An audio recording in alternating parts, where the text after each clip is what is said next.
Good afternoon.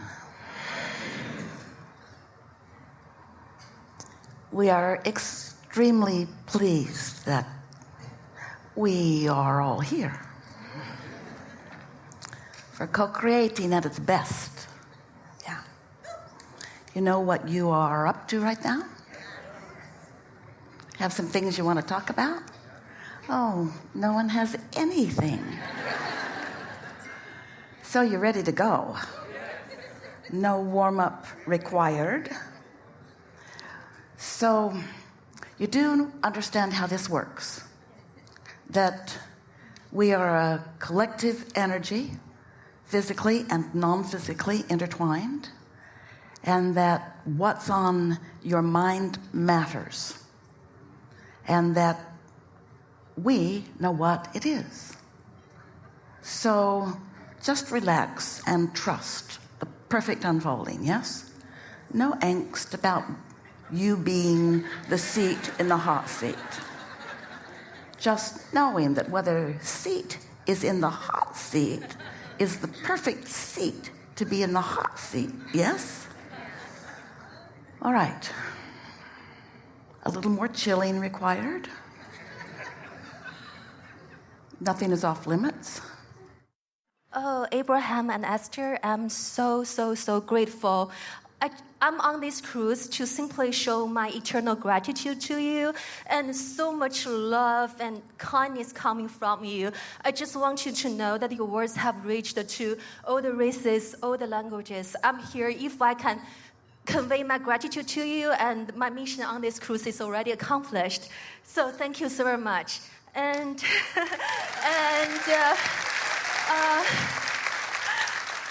being with your presence is already magic. It's total magic to me. So I just want to ask something of relevance to most of the people here instead of my very specific question. So since we mentioned magic, do you mind elaborating a little more about magic and the miracle?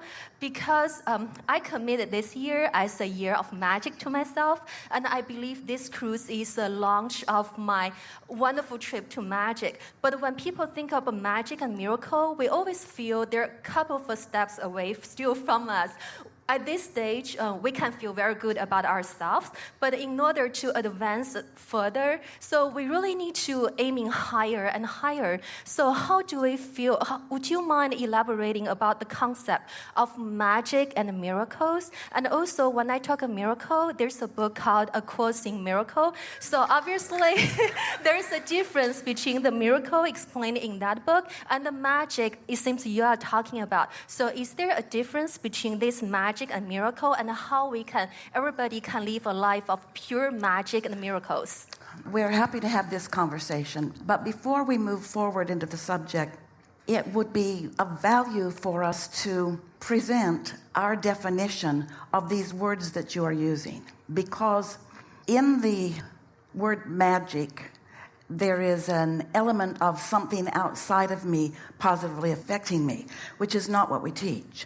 And in the attitude of miracle, there is a scarcity of it that is not what we teach. And so in both of those words, for most people, we don't feel it in you, but as we are conversing with the entire universe simultaneously, we really want to clarify that if you are going to think in terms of magic and miracles, you must take the shortage consciousness out of it.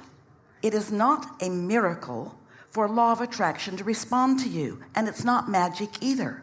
And it's not magic for you to deliberately set your vibrational tone to which the law of attraction will respond. We want you to use the terms normal magic or obvious, normal, seemingly previously thought of as scarcity and miraculous things. In other words, a miracle implies hardly ever happens. Oh my, it's a miracle. And there is so much in that consciousness around that sometimes people who so much want the miracle that they make way more trouble for themselves than is necessary on their way to their miracle. Do you know what a miracle really is? A miracle really is my normal life causing me to evaluate the contrast that surrounds me. And my normal life putting desire into my vortex.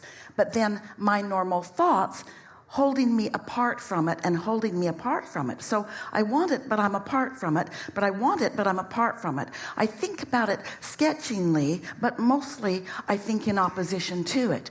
And then something happens for a moment in time where I am distracted from my normal thoughts. So in an unusual way for me, in terms of the way I usually spend my life, I allow myself to allow what I'm asking for. So I let it in, unnatural to me, and then ta-da! It's a miracle.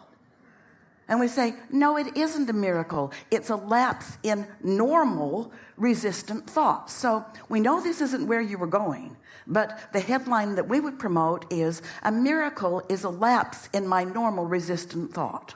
And if everybody were understanding that and everybody were letting their well-being in so that miracles aren't so scarce, then they wouldn't call them miracles anymore, would they? They'd find something new to call them. So we are happy to have this conversation, and in no way wanting to dissuade you from the positive way you look at the world. There's no subject that is off limits, and there are no words that are inappropriate. It's just that when you introduce a common word into this conversation, the way most people are thinking about that word is something that must be considered in our explanation.